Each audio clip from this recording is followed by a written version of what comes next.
Quiero leerles este pasaje, continuando un poco con lo que venimos hablando los últimos domingos.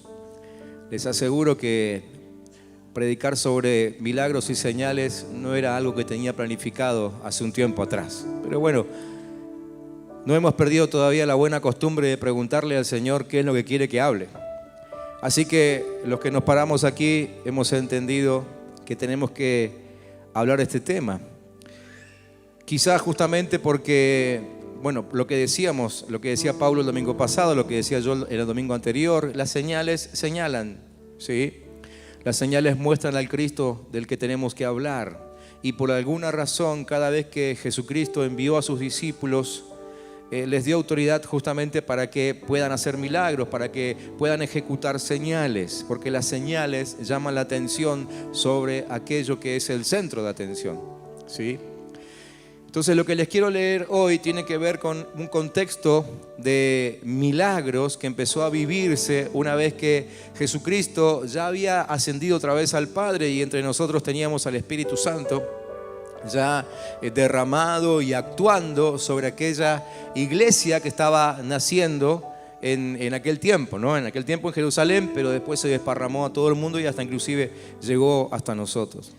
Y en este capítulo 2 de Hechos se manifiestan, se enseñan, se muestran algunas cosas que necesitamos tener en cuenta si queremos milagros a nuestro alrededor. ¿Cuántos quieren milagros a su alrededor? ¿Cuántos necesitan milagros a su alrededor? ¿Sí? ¿Cuántos conocen gente y ustedes han dicho, esta persona solamente por un milagro de Dios puede cambiar? ¿Conocen gente así? ¿Sí? Bueno, entonces necesitan un milagro, ¿no? Porque ustedes quieren que esa persona cambie o su situación cambie de alguna forma. Entonces, codearlo al que tenés al lado y decirle, presta atención por los próximos minutos. Si querés un milagro, presta atención. Decirle, yo quiero milagro, así que no me molestes. ¿Ok? Bien. Capítulo 2 de Hechos, versículos 41 al 47, ¿sí? Vamos a hablar ahí, aparecen ahí, creo yo, algunas condiciones para un ámbito de milagros. Y yo quiero ver si nosotros, como iglesia, estamos en condiciones para que entre nosotros sucedan milagros. ¿Ustedes qué creen? ¿Creen que estamos listos o no? ¿O dejamos la respuesta para el final del mensaje? ¿Sí? Bueno, vamos a ver algunas condiciones para un ámbito de milagros, allí en ese texto de Hechos capítulo 2.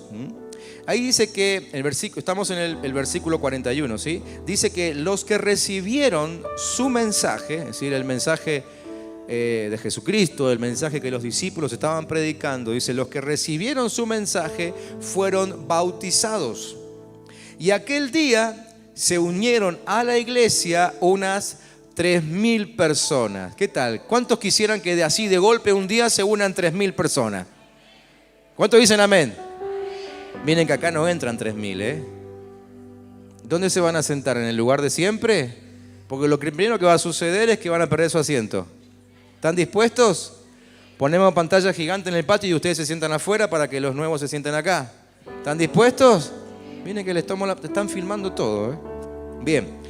Versículo 42. Se mantenían firmes en la enseñanza de los apóstoles, en la comunión, en el partimiento del pan y en la oración. Todos estaban asombrados por los muchos prodigios y señales que realizaban los apóstoles. Todos los creyentes estaban juntos y tenían todo en común. Vendían sus propiedades y posesiones y compartían sus bienes entre sí según la necesidad de cada uno. No dejaban de reunirse en el templo ni un solo día. De casa en casa partían el pan y compartían la comida con alegría y generosidad, alabando a Dios y disfrutando de la estimación general del pueblo. Y cada día el Señor añadía al grupo los que iban siendo salvos. Yo comencé haciendo una lista de cosas que vi en este párrafo. Después quité algunas, sobre todo para que el mensaje no sea demasiado largo. Pero esta semana en los grupos de crecimiento ustedes van a tener la oportunidad de repasar otra vez este texto, ¿sí? Y probablemente ustedes encuentren algunas condiciones más de las que yo voy a mostrarles ahora, ¿sí? Pero por lo menos encuentro 7 condiciones ahí, 7 razones por las cuales este ámbito de esa iglesia que recién nacía, la iglesia primitiva, termina siendo una iglesia experimentada en milagros, ¿sí? Donde los milagros sucedían normalmente, ¿sí? Comúnmente. Es decir, ellos llegaron a acostumbrarse, en el buen sentido, a vivir entre milagros. Y creo que hay razones para eso. No es que simplemente el Señor lo decidió y empezó a suceder. Por supuesto que hay una decisión del Padre, porque si el Padre no hiciese descender sobre nosotros su decisión, olvídense de los milagros, ¿no es cierto? Pero creo que más allá de que el Padre había decidido bendecir a esa iglesia con milagros, la gente también se preocupó por hacer algo. Déjenme que se los muestre. En primer lugar, creo que lo primero que el texto allí nos muestra es que esta gente recibió el mensaje.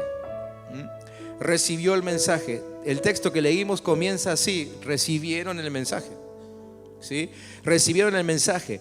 Y yo tomé nota de esto porque entiendo que para ellos no debe haber sido fácil recibir el mensaje de los discípulos. ¿Por qué? Porque ellos ya vivían con un mensaje en su corazón. Acuérdense que estamos hablando de que en estos primeros tiempos el mensaje solamente circulaba entre los judíos, y los judíos tenían un mensaje.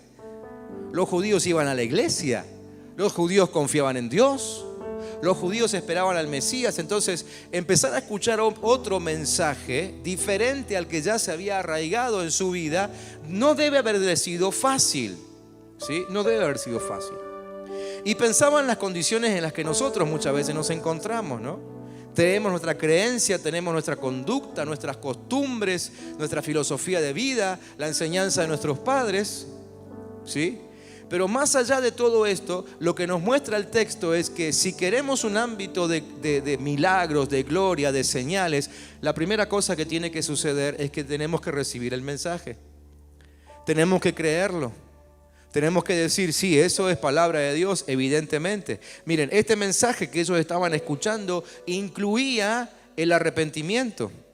Es decir, ¿qué significa arrepentimiento? Bueno, los que estuvieron en los retiros han aprendido esta palabrita muy bien, ¿no es cierto? Pero básicamente arrepentimiento es cuando yo voy en una dirección con mi vida y entiendo que está mal, y entonces giro 180 grados y empiezo a caminar totalmente en el sentido opuesto. Eso es arrepentimiento. O sea, esa gente que toda su vida pensó que estaba haciendo bien las cosas, que les iba a ir bien porque eran el pueblo de Dios, un día dijo, estamos mal, tengo que cambiar el rumbo. Recibir el mensaje reconoce que incluye quebrar el orgullo, la vanidad de creérsela toda y decir voy en otra dirección, ¿no? Recibir el mensaje incluye salirse de la cultura en la que ellos vivían. Era una cultura quizás muy parecida a la de este tiempo, una cultura de corrupción, cultura de dependencia, como la que hoy también sufrimos. Hoy hay una cultura de dependencia, ¿no? Porque lo primero que se le cruza a cualquier persona ahí afuera, si quiere prosperar, si quiere progresar, es ver si consigue algún plan. Si hay algo que el gobierno haya inventado para que le vaya mejor. Si no encuentra eso, se pone a laburar, ¿no? Y en aquel tiempo era algo parecido. Había una cultura de dependencia del gobierno romano en aquel tiempo, ¿no? Y recibir ese mensaje incluía meterse en la cultura del reino, que era una cultura de verdad y una cultura de fe. Cultura de verdad y cultura de fe. O sea, una cultura donde no se miente y una cultura donde se cree en lo que no se ve. Todo eso incluye recibir el mensaje. Entonces yo me preguntaba, a ver, solamente con este primer puntito, son 7 los que quiero compartir rápidamente con ustedes esta noche. El primero, ¿hemos recibido el mensaje de esta forma? Como para que entre nosotros se provoque un ámbito de milagros. O sea, hemos recibido el mensaje a tal punto de decir, si Dios lo dice, yo lo creo y no se discute más. Y si iba en una dirección, ahora decidí cambiar y voy para otro lado. Segundo, dice que fueron bautizados. Bautizados. No es un detalle menor. ¿Por qué? Porque el bautismo nos habla de obediencia. El bautismo es un acto de obediencia, ¿sí? Primero porque lo mandó Jesucristo, ¿no es cierto? Pero en segundo lugar, bautismo también tiene que ver con una identificación. Siempre explicamos esto cuando hay bautismos aquí, ¿no? de que bautismo habla de identificarse con un mensaje. Entonces, cuando ellos decidieron bautizarse, lo que en realidad estaba sucediendo es que se estaban jugando la vida. Se la estaban jugando por un mensaje nuevo que estaban recibiendo. Se la estaban jugando. De hecho, muchos se la jugaron y perdieron la vida. Casi todos los apóstoles murieron sacrificados, asesinados. ¿Sí? Se la jugaron. Entonces, al decir bautismo, no es lo mismo decir bautismo en aquella época que decir bautismo en esta época, ¿no? Hoy casi es un, no sé, un elemento, es un show, ¿no es cierto? Prácticamente, ¿no? Salvando las distancias y no queriendo ofender a nadie. Pero es como que, bueno, me voy a bautizar, venís a mi bautismo, uy, sí, qué lindo, y todos nos vestimos bien y vamos al bautismo de alguien. En aquel tiempo, bautizarse y encima públicamente, era probable de que cuando salgas del agua te estaban esperando para crucificarte o aserrarte al medio, ¿sí? Colgarte de los pies y cortarte la cabeza. Fue lo que sucedió con varios discípulos. Entonces se la jugaron. Se la jugaron por lo que creían. Segundo punto, otra vez, tengo que pensar, ¿estamos nosotros listos a jugarnos por lo que creemos? Y yo sé que muchos de ustedes creen cosas, saben cosas que son ciertas y que están en contra de la cultura del mundo, pero cuando estamos en medio de nuestros compañeros, de trabajo, de estudio, nos cuesta decirlas, ¿no? Nos cuesta expresarlas. Y a veces inclusive cambiamos el discurso por miedo, por temor, por vergüenza, no sé. Entonces este segundo punto no es menor y es importante si queremos que entre nosotros haya un ámbito de milagros.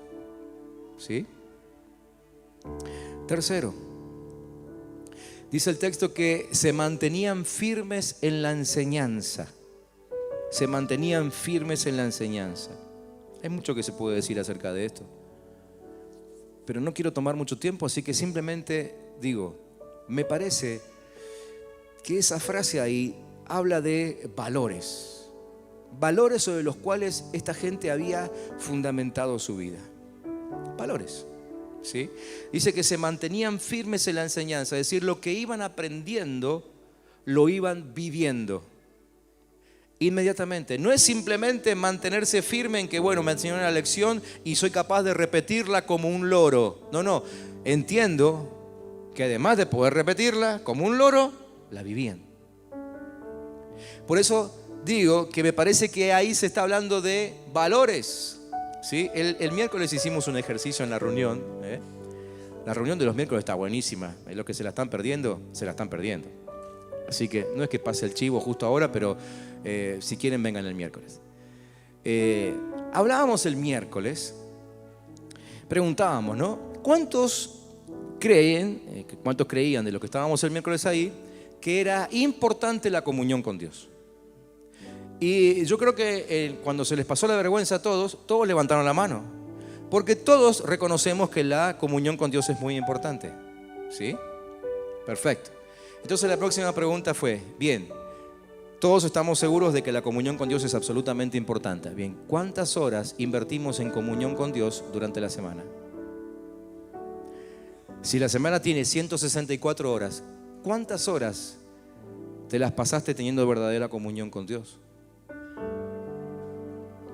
Y yo no sé si en el transcurso de 7 días llegamos a sumar, aunque sea 2 horas. Porque a lo mejor son 5 minutos un día, 10 minutos otro día, nada otro día. Y eso habla de lo que en nuestra agenda es importante. Es decir, si yo digo que para mí la comunión con Dios es hiper importante, que es un valor del cual yo quiero predicar, pero después no tengo comunión con Dios durante la semana, entonces estoy mintiendo, estoy siendo falso, hipócrita. Yo creo que los discípulos en aquel tiempo entendieron que había que vivir la palabra que estaban recibiendo y empezaron a experimentar valores. Por eso sucedieron 2 cosas. Por eso algunos se murieron y por eso las ciudades fueron conociendo el mensaje de Jesucristo y se fueron llenando del mensaje de Jesucristo. ¿Sí? Entonces, yo a veces me pregunto, nosotros afirmamos que realmente la evangelización es importante. ¿Cuántos creen que la evangelización es importante? ¿Sí? Bien, ¿cuánto evangelizaron la semana pasada? Eso habla de valores, ¿sí? Cuando yo digo, sí, esto para mí es muy importante, en el reino de Dios es lo más importante, la verdad que la iglesia tendría que dedicarse a esto todo el tiempo. Perfecto. ¿Cuánto de tu tiempo de la semana pasada dedicaste a evangelizar, si es tan importante? Entonces, este otro puntito me vuelvo a preguntar, ¿estamos en condiciones de tener un ámbito de milagros entre nosotros? Cuando los valores que decimos tener no los podemos afirmar. Cuarto, dice el texto que se mantenían firmes en la oración. Se mantenían firmes en la oración. Es decir, entiendo yo, leo como textualmente como lo escribí cuando lo leía. Creían tanto que lo que le pedían a Dios iba a suceder, que no dejaban de hacerlo hasta verlo. Eso es perseverar, ¿sí? Eso es perseverar. Creer hasta ver. Creer hasta ver. Bueno, les pregunto, ¿hemos orado tanto por una necesidad y hemos esperado la respuesta de Dios, o abandonamos antes de que la respuesta de Dios llegue? ¿Sí? Para mí, alguno diga, bueno, para mí es tan importante este motivo, no sé, la relación familiar, la sanidad de alguien, que voy a apoyar esto en oración, voy a orar todos los días por esto. Y pasan 6, 7 días, 10 días y no oro más. ¿Me entienden? ¿Sí? 5. Dice que alababan a Dios. Es decir, entiendo esto, que la vida de ellos había dejado atrás la queja. Había dejado atrás la queja. Si dice que alababan a Dios es porque realmente era notorio, ¿sí? Para Lucas, que estaba escribiendo el libro de Hechos, era notorio que ellos alababan todo el tiempo. Es como que su lenguaje se había transformado. De ser un pueblo que se quejaba todo el tiempo, inclusive contra el gobierno. Ellos ya hacía poco más de 100 años que estaban gobernados por los romanos, que tenían un gobierno bastante duro, ¿sí? Y ellos seguramente que se pasaban todo el tiempo quejándose. De hecho, cuando leemos los evangelios leemos muchas quejas de esta gente. Pero parece que eso le llamó la atención a Lucas, el que escribía, porque dice que ellos alababan a Dios. O sea, entiendo yo que dejaron de lado la queja, el idioma de la queja, y se pusieron a alabar. ¿Por qué? Yo pienso que primeramente porque sabían que Dios no había perdido el control de nada. Yo creo que ellos alababan porque reconocían que Dios no había perdido el control de nada. En medio de la situación difícil. Estamos hablando de una época donde ellos empezaron a ser perseguidos. De aquí a lo que hemos leído, a pocos años adelante, viene una terrible persecución sobre los cristianos, a tal punto que tuvieron que irse, dejar sus viviendas y huir hacia ciudades vecinas. Y después de esto, unos años más, viene la gran destrucción, con quema de cristianos en las plazas centrales, etcétera, etcétera, ¿no? Y ellos, en medio de todo eso, habían aprendido que Dios nunca perdió el control de nada. Aunque alguno termine siendo incinerado en la hoguera, Dios nunca perdió el control de nada. Por eso alababan. Y esto tiene que enseñarnos, ¿no? Que estemos en la situación que estemos, difícil como está hoy por hoy, tenemos que seguir alabando a Dios porque Él nunca perdió el control de nada. ¿Cuántos dicen amén? ¿Ustedes creen que Dios perdió el control de la economía argentina? ¿Habrá perdido Dios el control por encima de los que se postulan como gobernantes en las próximas elecciones? Los escuchamos oír y pareciera que sí, ¿no? Pareciera como que ellos son ahora los nuevos dioses del planeta. Pero la verdad es que Dios sigue sosteniendo sus vidas, y el día que les corte el aliento, se terminó. Dios sigue en control de todo. Entonces, ¿por qué no alabarle todo el tiempo? Yo creo también que ellos alababan todo el tiempo porque experimentaron que Dios había cambiado radicalmente sus vidas, su familia, sus negocios.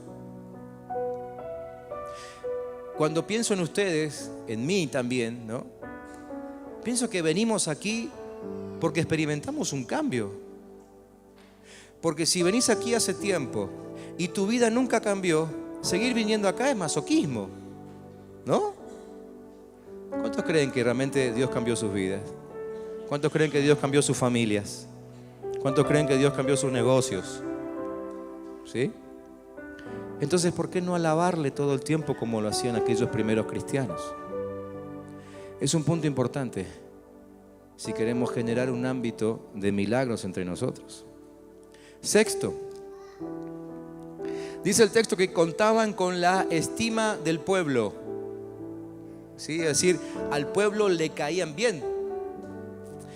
O sea, no solo contaban con la estima de Dios, no solo le caían bien a Dios, ¿sí? Porque este es un mensaje que también hemos escuchado alguna vez, ¿no? Yo, con tal de agradar a Dios, no me importa si a la gente no le gusta. Y eso no tiene mucho que ver con el mensaje de la Biblia. Sí es cierto que hubo momentos específicos en la historia bíblica en que a la gente no le gustaba nada lo que los hijos de Dios vivían, ¿no? Y mostraban.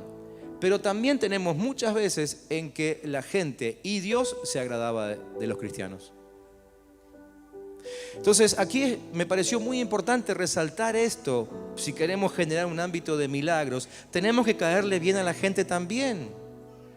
Tenemos que llevarnos bien con ellos, porque de última los milagros son para que ellos los disfruten, ellos lo vean, ellos encuentren a Cristo, ¿no es cierto? Entonces tenemos que llevarnos bien con la gente. Evidentemente estos no eran de aquellos que decían, mientras esté bien con Dios, está todo bien, el resto no me importa, ¿eh?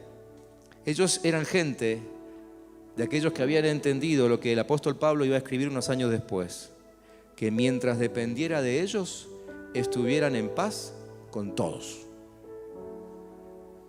Entonces, sexto elemento fundamental para un ámbito de milagros es estar en paz con todos mientras dependa de nosotros. ¿Sí? ¿Se entiende?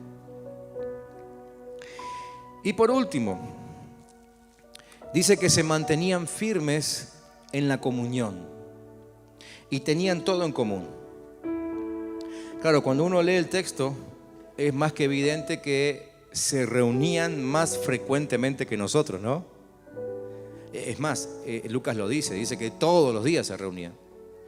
Nosotros nos reunimos, bueno, los más insistentes una vez a la semana, ¿no? Algunos vienen cada 15 días, ¿sí? Ellos se reunían todos los días. Entonces, justamente como todos los días tenían comunión entre ellos, podían darse cuenta de la necesidad del otro, ¿sí? Cuando yo no me veo mucho con alguien y es difícil saber exactamente qué necesidad tiene, pero como ellos todos los días estaban en contacto, ¿sí? Y alguno dirá, bueno, pero era otra época, era un pueblito. No, ¿qué pueblito? Jerusalén era tan grande como Neuquén. Y no había WhatsApp, para preguntar, che, ¿cómo andan las cosas por tu casa? Había que ir y averiguar. Nosotros hoy hicimos tomando mate tranquilos en casa y decimos, uy, ¿cómo andará fulanito? Y bueno, a falta de noticia, buena noticia, como dice el refrán, ¿no? Si no me enteré de nada malo es porque le debe estar yendo bien. Y capaz que se está muriendo. Y no nos enteramos porque no nos llegó el WhatsApp. Señor, que nunca nos falte el internet. ¿Cuántos dicen amén?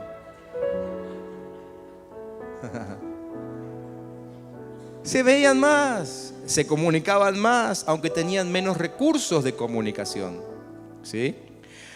Vendían sus propiedades, dice. No es que vendían la casa donde vivían, ¿sí? Pero el que tenía 2 casas vendía una y con ese dinero se ayudaba al necesitado. Ellos habían entendido que nada era de ellos propios, así que se ayudaban el uno al otro, se apoyaban mutuamente.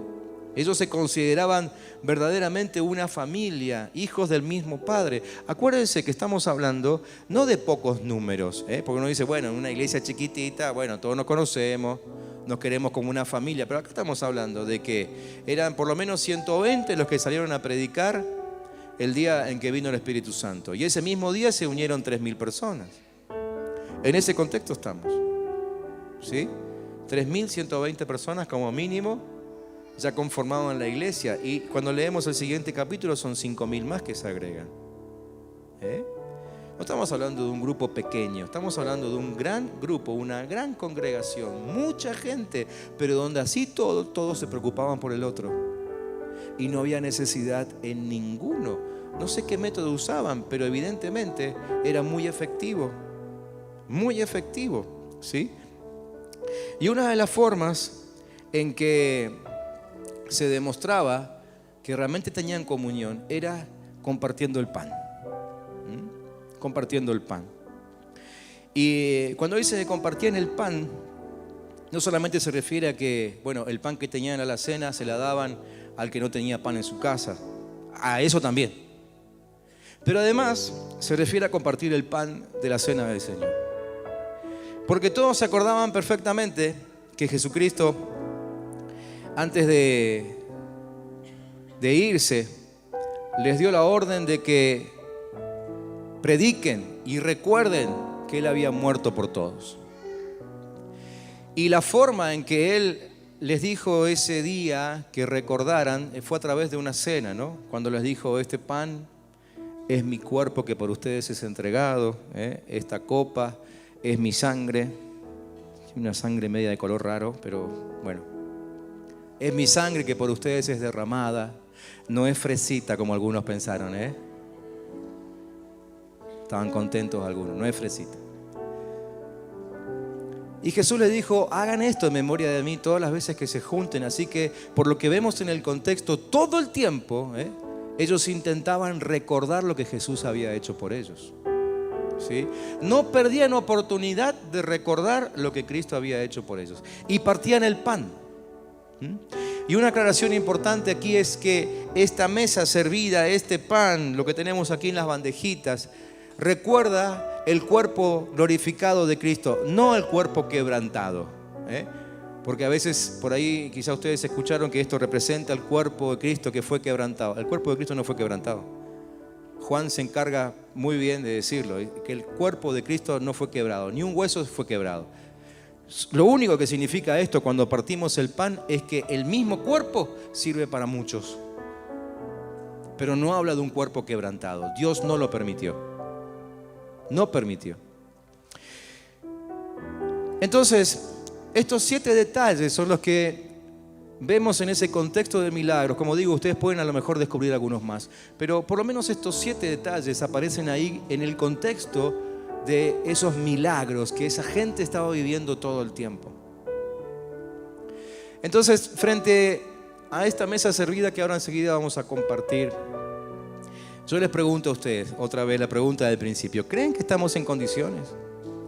¿Creen ustedes que cumplimos los requisitos, por así decirlo, para vivir un tiempo de milagros?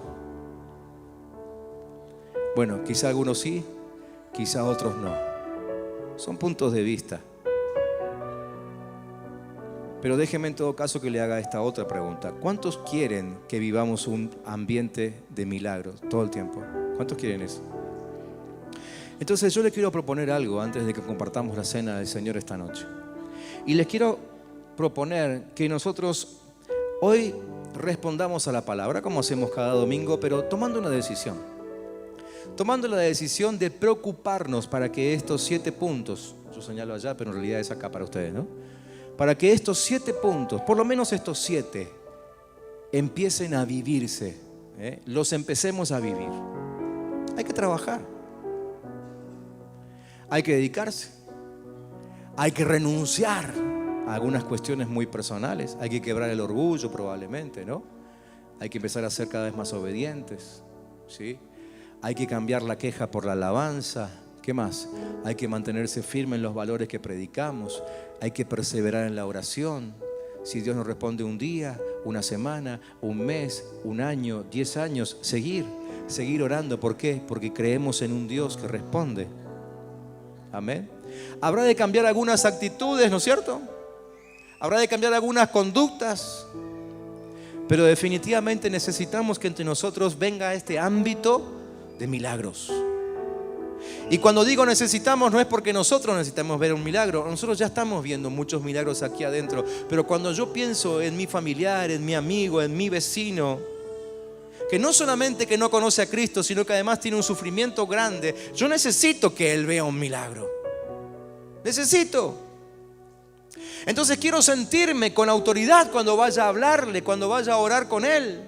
Quiero sentirme contenido en una iglesia que me respalda, aunque no esté conmigo presente en ese momento. ¿Me entienden? Y que cualquiera de ustedes que vaya a la casa de un vecino o un amigo, un familiar, pueda tener la absoluta libertad de levantar la mano, ponérsela encima, como dice la palabra, orar por él y que suceda el milagro ahí mismo. Yo quiero eso. ¿Cuántos quieren eso? ¿Cuántos quieren? ¿Lo quieren realmente? ¿Quieren un ámbito así de milagros? De milagros para que señalen al Cristo que tenemos que predicar entre nosotros. Le voy a proponer que hagamos lo siguiente. Yo le voy a pedir que ahora cada uno de ustedes se junte con su grupo de crecimiento. Si alguien no tiene un grupo de crecimiento, simplemente porque no está en uno, todavía no se incluyó, o porque a lo mejor hoy es la primera o la segunda o la tercera vez que viene, no importa. Miren, el montón, el grupo que más les guste, ahí se meten. ¿Sí? Pero vamos a hacer lo siguiente. Cada líder de ese grupo les va a ayudar a ustedes a hacer una oración de compromiso sobre estos 7 puntitos. Como grupo, ahí. No sé si tomados de la mano, abrazados, como ustedes quieren, pero se van a comprometer a buscar el ámbito de milagros. Creo que esto es muy diferente a que cuando lo hago yo del frente, ¿no? Porque todos de pronto me pueden responder, pero yo la verdad que no sé a la casa de quién después tengo que ir a pedir cuenta a ver si lo está viviendo o no. Entonces, si realmente nos queremos comprometer, lo vamos a hacer ahí, grupito chiquitito. Y alguien que nos conoce, ¿sí? Va a estar orando por nosotros.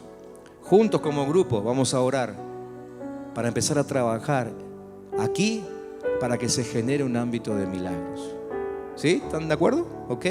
Si de pronto no hay algún líder, porque a veces los líderes pueden no estar, entonces o alguien toma la batuta o se unen a otro grupo, pero que nadie se quede sin grupo. Una vez que terminan de orar, con su líder se acercan aquí a la mesa y su líder les va a servir la cena. ¿Ok? Y vuelven a orar, hacen lo que ustedes quieran. Pero que los próximos minutos sean minutos de compromiso para generar un ámbito de milagros y de señales para que Cristo empiece a ser visto entre nosotros. Nosotros sabemos que Él está, pero necesitamos que más gente sepa que Dios está acá. ¿Sí?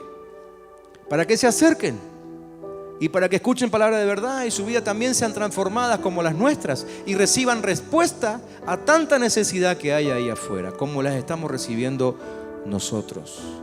Amén.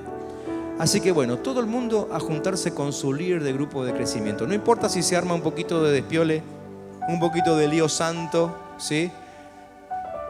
Y el que no está en un grupo, acérquese a cualquiera, no importa. Pero nadie se sienta excluido, nadie se vaya, porque después de orar juntos, ese líder les va a impartir la cena del Señor esta noche.